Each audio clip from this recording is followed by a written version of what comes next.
নমস্কার বন্ধুরা, কৃষ্ণার ব্লগে আপনাদের স্বাগত জানাই। আপনারা কেমন আছেন? আশা করি নিশ্চয়ই আপনারা ভালো আছেন। আমিও আপনাদের ছোট বড় আশীর্বাদে ভালো আছি। এই দেখুন বন্ধুরা, আজকে হচ্ছে বৃহস্পতিবার আর ঘড়ির কাঁটায় প্রায় 7:30। আপনাদের সাথে নিয়ে নতুন একটা ব্লগ শুরু করলাম। আশা করি নিশ্চয়ই ব্লগটা আপনাদের ভালো লাগবে। আমার তরফ থেকে সকল বন্ধুদের জানাই গুড মর্নিং, বড়দের জানাই প্রণাম, আর ছোটদের রইল আমার অনেক অনেক ভালোবাসা। যেহেতু মা, ভাইয়ের বউ সবাই এসছে, তবে কাজ এখন অনেক তাড়াতাড়ি হয়ে যাচ্ছে। আসল কথা, মা যে বাড়িতে যায় মেয়ের কাছে, দেখুন কোনো মাই বসে থাকতে চায় না, ভাবে যে মেয়েদের কাজগুলো একটু এগিয়ে দিই। মা সকালবেলায় ঘুম থেকে উঠে সমস্ত কাজ এগিয়ে দিয়েছে, তাই ভাবলাম একটু করে চা করি। মা অনেকক্ষণ উঠে নিয়ে আমার অনেকটা কাজ এগিয়ে দিয়েছে। এইবার এই চাটি খেতে খেতে মায়ের সাথে অনেক জমানো গল্প করবো। অনেক দিন বাদে সৌভাগ্য হয়েছে মা মেয়ে বসে একসাথে চা খাবো। চা খাওয়ার পরই এই যে মা আমার এই কাজগুলো শুরু করে দিয়েছে। আমি কাপড়গুলো ওয়াশিং মেশিনে ঘুরিয়ে দিয়েছি, রেখে দিয়েছিলাম, কিন্তু মা একদম বসে থাকতে পারে না, এসে নিয়ে কাপড়গুলো মিলতে শুরু করেছে। যাই হোক, যারা এই পর্যন্ত আমার ভিডিওটি দেখেছেন তাদের আমি হাত জোর করে রিকোয়েস্ট করছি যে প্লিজ প্লিজ আজকের দিনটায় এই ভিডিওটি আবার স্কিপ করবেন না। আগে যা করেছেন, যেভাবে করেছেন, আমার এই ভিক্ষা চাইছি আজকে, এই ভিক্ষার মূল্যটি সামান্য দিয়ে যাবেন। আমি আপনাদের কাছে সারা জীবন কৃতজ্ঞ থাকব। আমি সারা ইউটিউবে থাকি না থাকি, আমি সারা জীবন কৃতজ্ঞ থাকব। যদি আমি ভিডিও নাও দিতে পারি, যদি আমি ইউটিউবে না দিতে পারি, তবে আপনাদের ফুল ওয়াচ টাইম দিয়ে আমি এই কৃতজ্ঞতাকে পূরণ করার চেষ্টা করব। আজকে মোটামুটি 2 দিন হয়ে গেল, 2-3 দিন হয়েই গেল। তো নিতুর কাহিনী থেকে নিতু বোনের কথা বলছি। নিতু বোনের আপনারা মোটামুটি সবাই শুনেছেন ওর কথাটা, যারা যারা ওর সাথে যুক্ত আছে। আর যারা যুক্ত নেই তারা তো অনেকেই নিতু বোনের জন্য অনেক কথাই বলেছেন, যেন ডেলি লাইফ থেকে শিশির, উমা ক্রিয়েশন থেকে উমা বোন, আর কালকে রেহানস ব্লগ থেকে আমার একটা প্রিয় রেহান বান্ধবী বলি, বন্ধু হয়।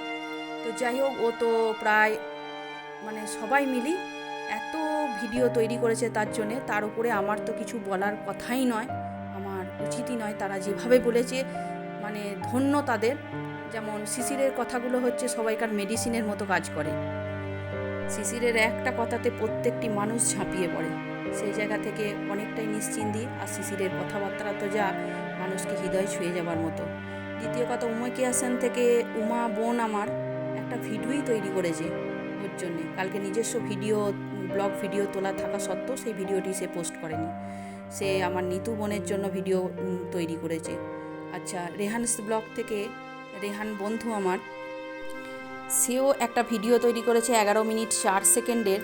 11 মিনিট 4 সেকেন্ডের ভিডিওতে সম্পূর্ণ টাইমটায় হাত জোর করে প্রত্যেকটি মানুষকে রিকোয়েস্ট করে গেছে নিতু বোনের জন্য।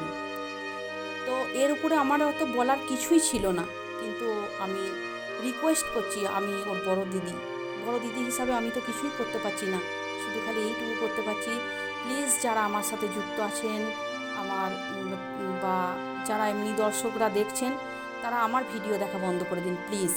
আমার কাছ থেকে ছেড়ে দিয়ে যদি নিতু বোনের কাছে যান, আমি দেখব যে আমাকে ওয়াচ টাইমটা না দিয়ে ওইখানে দিচ্ছেন। আমি হাসি মনে আমি মেনে নেবো সেটা, কেননা আমি খুশি হব, তাদের ভিডিও আমি দেখে দিয়ে আসবো। আর বিনিময়ে কেউ কিছু এই জায়গাটা করতে যাবেন না, কারণ ওর এখন সেই মানসিকতা নেই বা মনোপ্রবৃত্তি নেই। যার হাজব্যান্ড ক্যান্সারের সাথে লড়ছে, আর প্রতিবন্ধী একটা ছেলে আছে, সেই ফ্যামিলি চলছে না, ইনকাম সোর্স সেখানে নেই, সেই জায়গা থেকে সে তার সেই মন মানসিকতা নেই কিভাবে একটা ক্যান্সার পেশেন্টের খাদ্যের পয়সা জোগাতে পারে না, প্লাস একটা পেশেন্টের ওষুধের পয়সা আছে। তারপরে সব থেকে এটা হচ্ছে একটা মরণ ব্যাধি রোগ, যে প্রিয়জনদের হলে সে চোখের সামনে দেখা যায় না, যে পাশের মানুষগুলো অসুস্থ হয়ে পড়ে। প্লিজ তার এখন সে কারোর চ্যানেলে এখন যেতে পারবে না, প্লিজ। হ্যাঁ, আমার চ্যানেলে না দেখে তার চ্যানেলটা ভিজিট করুন। আর একটা কথা বলি, যে একটা তো ঘরে মোবাইল নিজের ছাড়া আরও তো ফ্যামিলির আরও মোবাইল আছে, যেমন হাজব্যান্ডের হতে পারে, মেয়ের হতে পারে, বা অন্য আদার্স। তাদের একটা করে সবাই মিলে এরকম 4-5টা ফোন থেকে যদি আমরা এটা ওয়াচ টাইম ওকে দিতে পারি, তার যদি কিছুটা হলেও কিছুটা হয়, এটাও জানবো আমরা এখানে করতে পেরেছি। যাই হোক, এখন এইসব বৃহস্পতিবার নিরামিষ খাবার দাবার হয়েছে, তারপর এই বিকালবেলা চায়ের আড্ডা থাকুক, আমার ফ্যামিলির কথা এখন। আসল কথা, আমার খুব মানসিক জোর ছিল যে কোনো দিন আমি স্বপ্নেও ভাবতে পারিনি যে আমার নিতু বোনের হাজব্যান্ডকে আমি ভাই বলি। আমার ভাই এতটা আক্রান্ত হয়েছে, সেদিনকে ভিডিওতে শুনলাম গোটা শরীরে স্প্রেড করছে। তবে আমি ভেবেছিলাম আমি হারবো না, কেননা আমি 7-8 বছর আগেই মরণব্যাধি রোগী আমি হেরে গেছি। তবে আমি ভাবিনি যে আমি ভাইয়ের কাছ থেকেও হেরে যাব। তবে আমি আপ্রাণ চেষ্টা করে যাব। আমি নিতু বোনের হাজব্যান্ডের জন্যে আমি প্রতিনিয়ত পুজো করে যাই ওর নামগোত্র দিয়ে। আর তার সাথে সাথে অনেক মানুষ আছে নামগোত্র না জানলেও প্রার্থনা করি, যেমন উমার মেয়েটার জন্য আমি প্রার্থনা করি। আমার সুরভি বোন আছে, আমি এরকম শুনেছি, আমি প্রার্থনা করি। কেন করি আমি আপনাদের ওটাও আমি বললাম যে মরণব্যাধি রোগকে আমি প্রচণ্ড ভয় খাই। আর এর সাথে আমি লড়েছি। আমার চোখের সামনে আমি দেখেছি এর যে কী জ্বালা যন্ত্রণা, কী কষ্ট, কী অর্থের ব্যয়, কী পুজো পাঠে পয়সা নষ্ট হয়, মানুষের মুখে অন্ন থাকে না যতদিন মানুষটা বেঁচে থাকে, কি যে মানুষগুলো পাশে থাকে তারা পর্যন্ত খেতে পায় না। আমার রিকোয়েস্টেড আজকের ভিডিওটা, আমার চ্যানেল ছেড়ে দিন প্লিজ।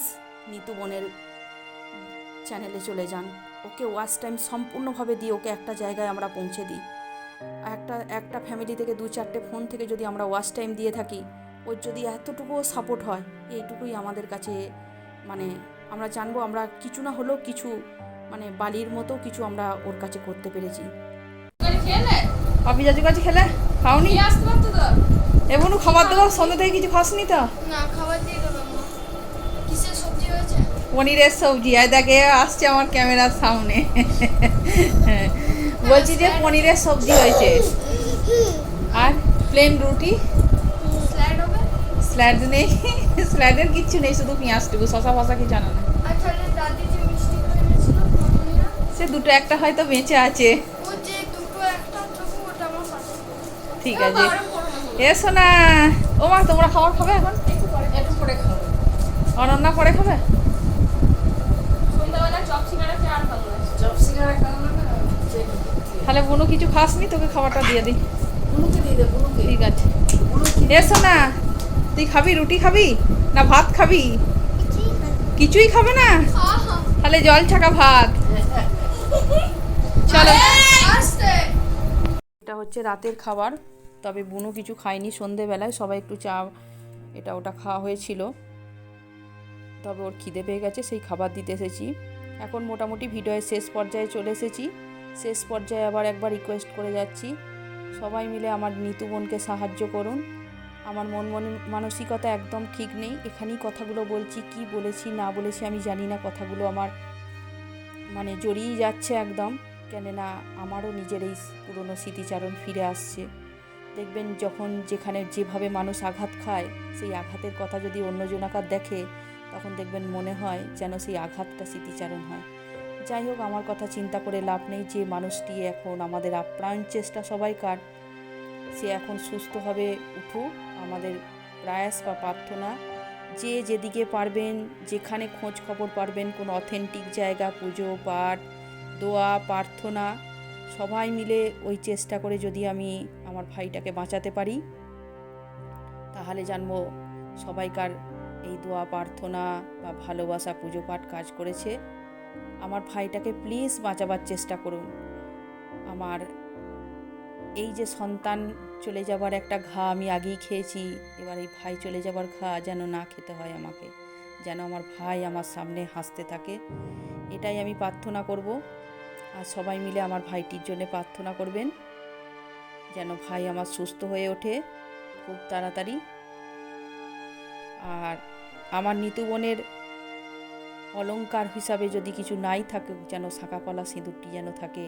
আমি একটা বাঙালি বধূ হয়ে বলছি যে এইটুকু ঈশ্বর যেন তা রেখে দেয়। যাই হোক, আমি এই পর্যায় থেকে বিদায় নিচ্ছি। আপনারা ভালো থাকবেন, সুস্থ থাকবেন। আবার দেখা হবে পরের একটা ব্লগে। আমার যদি ভিডিওটা কারোর হৃদয় যদি এক অংশও ধাক্কা খায়, তাহলে বিনিময়ে আমি আমার ভিক্ষাটা পেয়ে যাব। প্লিজ আমাকে এই ভিক্ষাটি আপনারা দেবেন। জোড়হাত করে বলছি, আপনাদের কাছে আমি ভিক্ষা চাইছি।